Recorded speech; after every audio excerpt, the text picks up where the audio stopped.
Good morning. How are you going? Yes, you made it to another day. And God it's good. You still alive. You made it through another day. Another day. You have made it to another day. You're looking at me right now. You're listening to my voice. You're watching this video. Girl, you made it. Mom, you made it to another day. Just be great. Walk in excellence. That's all I can tell you. Glow. Do what makes you glow. God is giving you another chance. Okay, so before I start rambling. Okay, so I made a scripture writing plan or a devotional type of thing for this month of April, and the topic of that is when life isn't going as planned. And it's all about trusting the process and the journey, because this is something we have to go through to reach our destination. So even though you have your goals and your plans, or you may know what you want to do with your life, it doesn't always go that way. It could be from some choices that you've made individually, or it could just be some things. It could be, or God could be just like, no, girl, that's not it right now. I need you to go this way. Either way, you have to learn to trust the process. You have to learn the lessons. You have to strengthen your faith. You have to strengthen your foundation. You have to get rid of some things that might not need to be there. Maybe that's why you're going on a different exit. Maybe that's why you're going on a detour. There's just so many different reasons why your life might not be going as planned, but it's up to you to pay attention and be aware and learn the lessons so you can pass the test, so you don't keep repeating the cycles.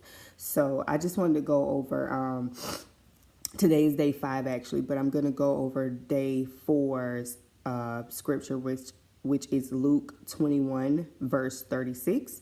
I'm going to read it in the King James Version and then like the Message version to make it a little more plain, but I think the King James Version is pretty straightforward. So, and really this is all about how you're handling the situation. So how you're handling the change, or how are you handling the fact that life isn't going your way? Are you retreating? Or are you changing your plan so you could keep moving forward? Are you learning the lesson? Like, I can't stress that enough. Are you learning the lesson so you could pass the test? Maybe there's some things that are repetitive and you don't understand why. It's how are you handling the situation, because how you handle it is very important. So before I read the scripture, let me tell you how I used to handle things. And then once I had a light bulb moment and I realized that I was doing something over and over that wasn't allowing me to move forward, I was like, what? But I was thanking God because it was revelation. So I gotta get a pillow, y'all, to sit on. Oops, excuse me. So, okay, that's better.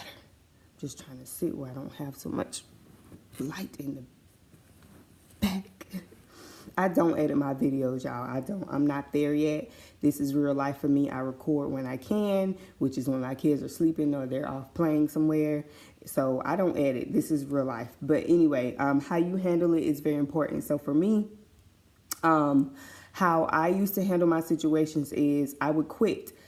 I would quit, or I would ball up. I would retreat. I would give up. I would go into this like blame, like I would start blaming people, and I would just not keep going. And that does nothing but keep you in the same place. So then when you are ready to pick yourself up again, a month later, a week later, 6 months later, 2 years later, now you have to kind of, I guess, catch that momentum again. And it's hard.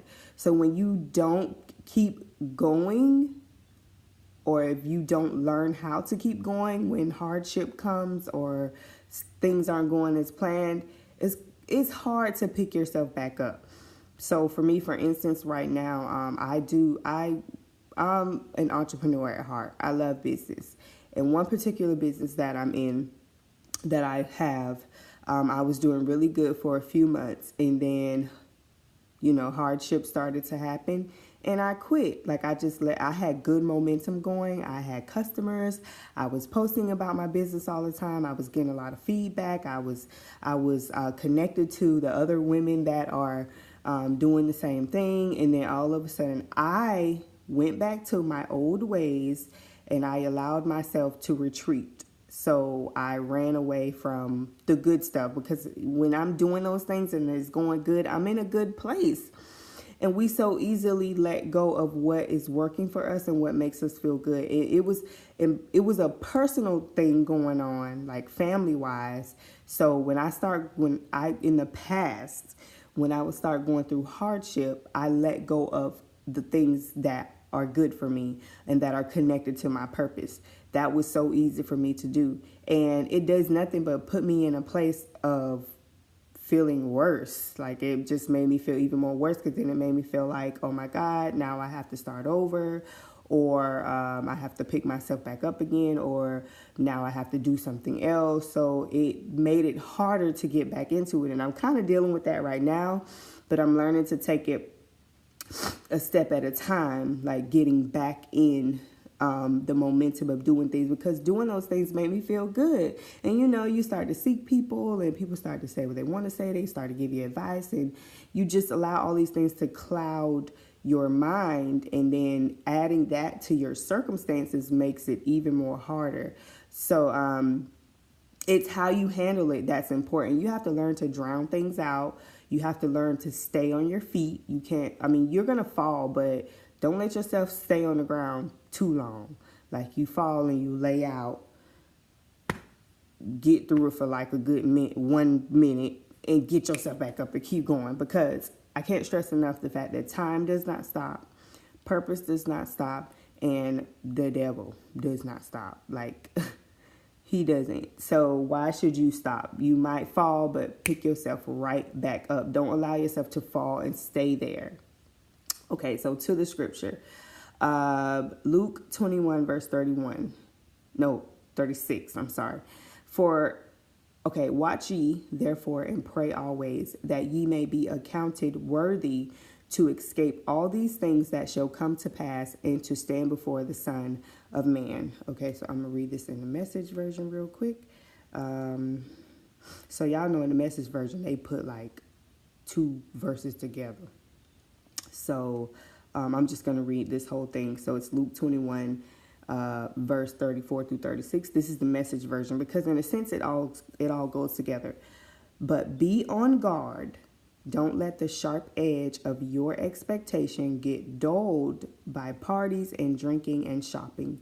Otherwise, that day is going to take you by complete surprise, spring on you suddenly like a trap, for it's going to come on everyone everywhere at once. So whatever you do, don't go to sleep at the switch. Pray constantly that you will have the strength and wits to make it through everything that's coming and end up on your feet before the Son of Man. That's Luke, Message version, 21, verse 34 through 36. I read that whole thing because it goes together. So what it's saying, but be on your guard. So you have to be paying attention for when circumstances come, like when you see hardship coming, like making its way, creeping right on in. Like, that's why it's good to have a plan. That's why it's good to have goals. It's why it's good to have like that vision board, because you have that, you can see your vision and you know what you want, and that should keep you going. And when you don't know what you want in life and you fall, then it's even harder to pick yourself back up, because you don't know what you want. You just all over the place. So it's good to be on guard. And don't get dulled by parties and drinking and shopping. I look at that as the party, drinking, and shopping. I mean, if you were a partier, a drinker, and a shopper, that's how you make yourself feel good. You could end up going back to those things. I've been there. I'm not a partier, but I used to be like a drinker and a smoker. People don't know that, but yes, that's my life and that's my truth. And at times, years ago, I found myself going back to those things because it was my flesh and it made me feel good. So when I became overwhelmed and I had hardship and circumstances, I turned to those things instead of turning to my vision and my goal and my purpose. and what I want to do in my life. Instead of looking at that and keep going, I would go back to the things that made me feel good. And that's how, that's how addiction and drugs and all that stuff happens. So it's like, be on guard that when hardship comes, you stick to the plan no matter what. You might have to go a different way. It's all about how you're going to handle the situation. This is important for you as a mom, or even for your family, or your marriage, for your children, because how you respond is how the family is going to respond. So even in your marriage, how you respond as a wife is how your husband is going to respond. So you have to know how to come together, or you have to know how to get within your mind, and you have to know how to pray and seek God, so you can, have the strategy and the foundation to keep going. So, because it can catch you by surprise. Do you have a plan? Are you ready? It's kind of like it's the life insurance. In a sense, I'm referring to prayer in this, but it's like having life insurance, or the proper health insurance, or car insurance, renter's insurance, whatever it is, homeowners insurance. You put those things in place so when the unexpected happens, you're ready. So your plan, your vision, your goals, your mind map, that's your insurance. But that comes after prayer, because prayer is your number one insurance, and seeking God is your number one insurance. But you get what I'm saying. So the next thing says, pray constantly that you will have the strength and wits to make it through everything that's coming and end up on your feet before the Son of Man. So you have to stay in constant prayer when it's coming. Even if it gets really hard, you have to continually pray, because God will get you through it. If you pray and you seek God, he'll give you the plan and the strategy and everything you need to do for yourself, for your family, for your marriage. He will give you the strength to keep going and land on your feet, as well as stay on your feet, which is very important. That's the foundation. That is the foundation. So that is very important, to pray constantly that you will have the strength and the wits to make it through everything that's coming and end up on your feet before the Son of Man. Life is not always going to be great. We all know that. We have to go through hardship. We have to go through tests. We have to experience things in order to learn and grow. Just imagine if nobody in life ever went through anything bad or any hardship. Like, what would life look like for us, There would be no growth. There would be no story to tell. There would be no testimony. There would be nothing to tell how great God is and how great his power and his authority is. Or there would be no, you would have nothing to look back on and say, look how far I've come. Or you wouldn't have anything to say, oh, I thank God for this because I learned this and now I can help somebody else get through this. So it's all about how you handle situations, because if you don't know how to handle when things come your way, whether good or bad, it could be bad things, it could be hardship, it could be opportunities. If you're not prepared to handle the situations, you're bad, because I've been there. I've done that. I've gone through that. I've had opportunities come and I wasn't ready. You know why? Because I was so busy dwelling in my hardship and my circumstances and just looking at everything around me instead of looking at what's at the end of the tunnel for me.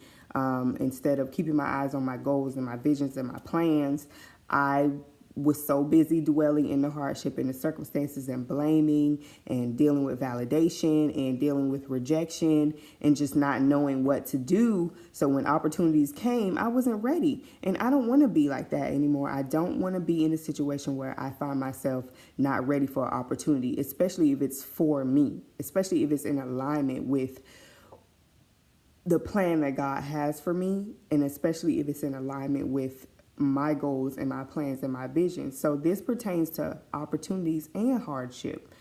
You have to be ready. So how you handle it is up to you. So my question to you is, what are you doing? What do you have in place to handle your situations, your opportunities, your hardships, your circumstances? What are you doing? What's your plan? What's your foundation? What do you do daily to keep yourself going so you're ready for whatever is going to come your way? What are you doing or what do you have in place to handle the opportunities?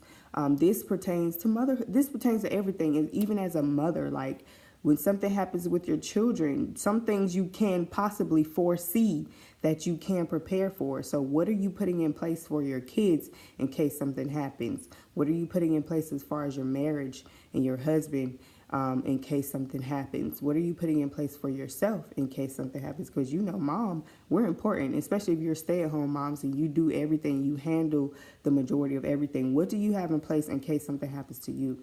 What do you have in place when opportunity does start coming your way because you're working your business at home, or you're a writer, or you're doing whatever? What are you going to do? Like for me, for instance, childcare is a big thing for me. And I have so many things that I want to do. So it's up to me to put some things in place so I can make sure that I'm ready to like, hey, can you keep my kids so I could go this? I don't want to miss this opportunity. That's important. So pray constantly that you will have the strength to get through and the wits to make it through everything that is coming and end up on your feet. What does wits mean? Let's see. Let me look at my dictionary real quick. I'm sorry about the light in the back. I don't like the lighting that's going on back there this morning. Wits. The keen perception and cleverly apt expression of those connections between ideas that awaken amusement and pleasure. A person having or noted for such perception and expression, understanding, intelligence, or sagacity. Oh, wisdom, sense, mind. So in the Message version, it says, that you will have the strength and the wits. So the wisdom, it's the plan, just to keep going, that the ideas or whatever will come to you quickly. And we all have everything that we need. I'm sorry, I just had to look up what wits mean really quick. And I don't edit my videos, like I said. So constant prayer is your number one plan. That God will give you the wisdom, that he will give you the ideas, the wits, the foundation, that he will tell you what it is that you need to do. Wisdom is everything in motherhood. Wisdom is everything in life. That's something that you definitely should have to get through life. And wisdom is what you're going to need to handle situations, hardships, or opportunities. It doesn't matter what it is. Family, something is going on with your children, something in your marriage, you need wisdom. So that is the scripture that I wanted to go over, because it is all about how you handle situations. So if you want to chat with me, let me know what you're doing, to handle situations, or if you have a story to tell, you've been through something in the past where you weren't prepared, whether it was opportunity or it was hardship, just share with me. I want to know, and I want to know what you're going to do moving forward, or what you have done moving forward, so you don't repeat the cycles. That is very important, because if you're repeating cycles, you're not learning a lesson, and you're not being wise about what you're doing. So that was Luke chapter 21, verse 36. Remember to glow, remember to affirm yourself, remember to do what makes you happy. My kids done caught me with the bug. I thought I was avoiding it for a second, but I guess not. So they got me. So I'm kind of stuffy right now, but guess what? Time does not stop. Purpose does not stop. Nothing stops, so you don't stop. Mom, you keep going. I'm encouraging you to glow, glow, glow, glow. I feel like I'm finally getting my glow back. Like, y'all, my skin and everything was a mess. So it was starting to show. So follow me over on Instagram at The Mommy Glow Up. I will have my Facebook page back up soon, because I'm going to start doing some lives over there and start connecting with some women over on Facebook. So I would love for you to join me, but I would also love for you to connect with me on Instagram at The Mommy Glow Up. I post some great things over there, some encouragement, just my life. But my thing is to encourage and to help people move forward and be in alignment with what you are called to do. Because mom is just not what is. That's not it. I mean, that's not it. You know, that's a part of our plan, but mom is just not it. You have way more to do. You have people to touch, and that's that. So I am out. It's how you handle